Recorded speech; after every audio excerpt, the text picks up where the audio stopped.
Синоптики уже в шутку называют это потепление пожилым бабьим летом. По их данным, оно стало одним из самых комфортных за последние годы в плане температурных показателей. А связано это с тем, что тепло к нам приходит из Ирана, Туркмении и Средиземноморья. Наши климатологи отмечают, что учащаются периоды очень теплой погоды. И вот это уже тренд, это уже тенденция. За 19 лет нынешнего века в 2-2,5 раза увеличилось количество вот таких теплых октябрей.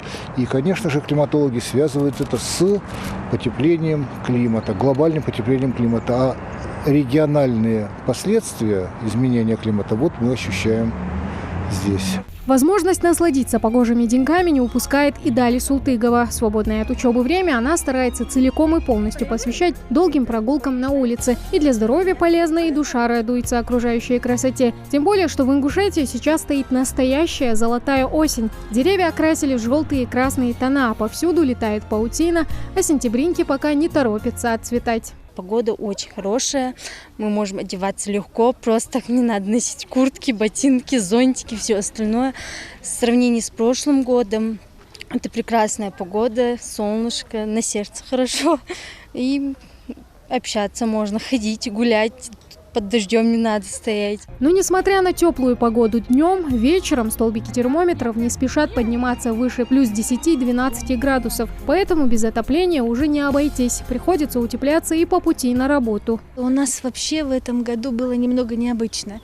Июль месяц был довольно дождливый. Я не помню такого июля за последнее время. Постоянно прохлада была, и это было хорошо, потому что июль всегда мы боимся жары. Я мысленно думала, природа все равно возьмет свое, и июль переместится на осень. Поэтому вот такой золотой осенью, как бы компенсация за то дождливое лето, мы наслаждаемся, это же золото. Однако всему хорошему рано или поздно приходит конец, в том числе и теплой погоде. Начиная с этой недели она начнет приходить в климатическую норму. А норма – это осадки и холод. Сначала обещают небольшие дожди, вслед за которыми возможен и первый снег. И хоть в начале недели еще будет плюс 15, плюс 20 градусов, то уже к середине столбик термометра опустится в район 9-10 градусов тепла. По данным Ингушского гидрометцентра, на ближайшие дни до конца октября у нас ожидается в Ингушетии погода переменная облачность без осадков, ночью, утром туман, ветер переменное направление 5 метров в секунду. Днем у нас ожидается погода от 17 до 20 градусов, ночью от 7 до 10. Единственная радость – продолжительных осадков синоптики пока не обещают. Однако не стоит забывать о самом главном и постоянном качестве погоды – это ее переменчивость.